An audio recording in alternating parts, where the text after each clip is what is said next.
Action में नजर आ रहे हैं तेजस्वी यादव। तेजस्वी यादव ने अब से कुछ देर पहले दो नई और बेहद बड़ी घोषणाएं की हैं। जीविका दीदियों को लेकर बड़ा ऐलान तेजस्वी यादव की तरफ से किया गया। एक प्रेस कॉन्फ्रेंस की गई अब से कुछ देर पहले। इस प्रेस कॉन्फ्रेंस में जीविका दीदियों के वेतन बढ़ाने की घोषणा की गई। जीविका दीदियों को परमानेंट किए जाने की भी बात तेजस्वी यादव की तरफ से कही गई। सरकार बनाने के बाद जीविका दीदियों को बड़ी सौगात दी जाएगी। इतना ही नहीं, संविदा कर्मियों को लेकर के भी बड़ा ऐलान तेजस्वी यादव की तरफ से किया गया। ये वायदा किया गया है कि संविदा कर्मियों को भी स्थायी किया जाएगा।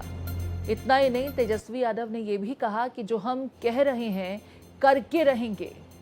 तो देखिए, बिहार चुनाव को लेकर के अब जहां एक तरफ चुनाव प्रचार जोर पकड़ता नजर आ रहा है, वहीं तेजस्वी यादव की तरफ से अब से कुछ देर पहले एक प्रेस कॉन्फ्रेंस की गई। हालांकि उम्मीद ये की जा रही थी कि महागठबंधन में सीटों के बंटवारे को लेकर या चुनाव के बाद जो नतीजे आएंगे, किस तरीके से सामंजस्य बैठेगा, इसे लेकर प्रेस कॉन्फ्रेंस में कुछ बड़ा ऐलान कर सकते हैं।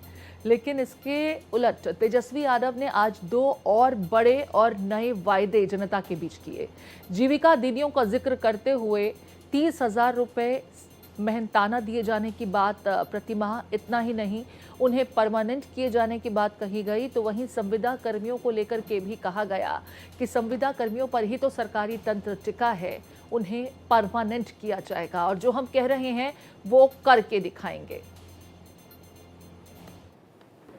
जितनी जीविका सीएम दीदियां हैं यानी कम्युनिटी मोबिलाइजर्स हैं, उन सभी सीएम दीदियों को स्थायी कर उन्हें सरकारी कर्मचारी का दर्जा देकर उनके वेतन को 30,000 प्रति माह हम लोग करेंगे।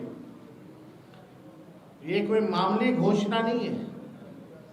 ये कई वर्षों से हमारी जीविका दीदियों की मांग रही है कि जीविका दीदियों को स्थायी किया जाए।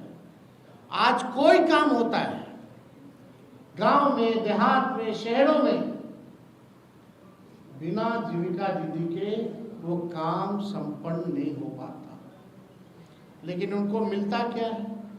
जीविका समूह की दीदियों द्वारा लिए गए लोन के सूद को माफ करा जाएगा।